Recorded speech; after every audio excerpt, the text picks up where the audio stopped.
Good morning, Alden friends. This is Mrs. Murray.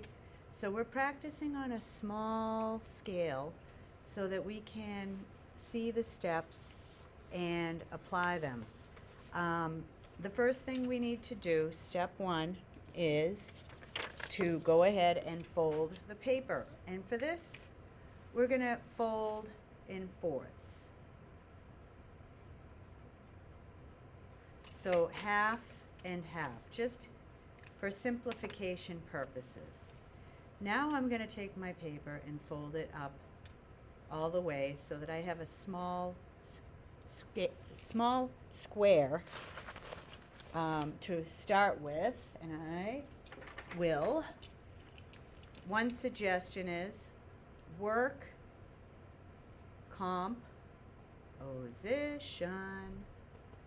touching all sides of square. Oh, spell it right. So, in other words, here, here, here, and here. I want all sides of my square to be touched by the design. So, I like to do it on the diagonal too because it does create kind of a nice effect. So I have a dull pencil, which is actually better, and I'm going to just take a line and go wiggly from from bottom to top, and then maybe zigzag top on that side, and then, I don't know, that's it. Well, that one's too complicated. I suggest making your lines a little more or less simple. So those little squiggles there I'm going to ignore, not try to erase. Now I want you to go over that line and I want you to darken it. Darken it, make it really heavy, heavy line. Not so much thicker, but add more graphite. That's what's in the pencil, is graphite. It's the material that used to be known as lead in pencils. So just darken slowly, carefully your design, your composition. And for this, again, it doesn't have any meaning or subject. It's just to get the idea. So that's one square.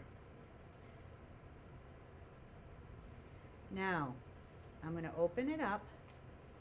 I'm going to fold it in on itself one way. Fold, design, composition, in. And you might be able to see a faint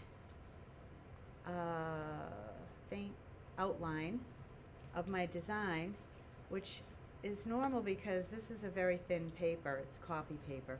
And I'm using my bone folder. I told you, maybe I didn't tell you, that I got this bone folder many years ago when I was at Mass College of Art because I was doing a lot of bookmaking, and it was, I don't know if the place is still there, but it was down in the South End.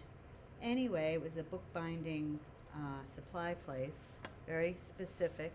But if you don't have a bone folder, sometimes using the end of a pen or a marker, just anything that gives direct pressure to transfer the graphite. And see, that's really dark because I put a lot of graphite there. Now I will go ahead and I will repeat the same process. I could use the one I already have, and I can get the design on 3/4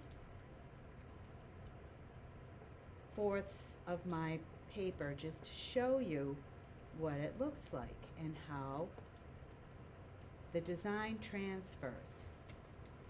See? And then I could go over my last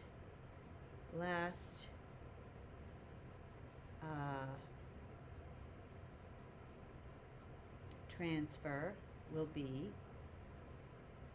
and again, I'm not trying to copy my line, I'm just doing a transfer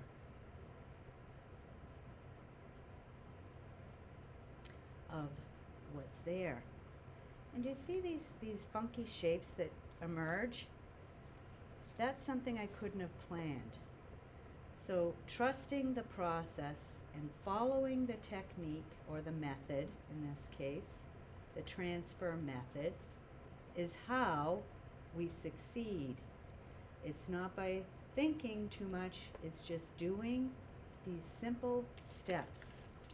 So there's the full design. Look at what happens when the radial balance is in play. You can see these other shapes that are formed. This shape, that shape, and this shape. I did the shape I drew was this one, and the shapes that came out are these from the radial balance. So repeat until radial balance is complete. Once you're done with that, then you can go back to your 9x9 square and start to get those other concentric circles, the large and the small first, then the two mediums, and try to get them as neat as possible. Draw light, because this is something you don't want to make in haste. That means quickly.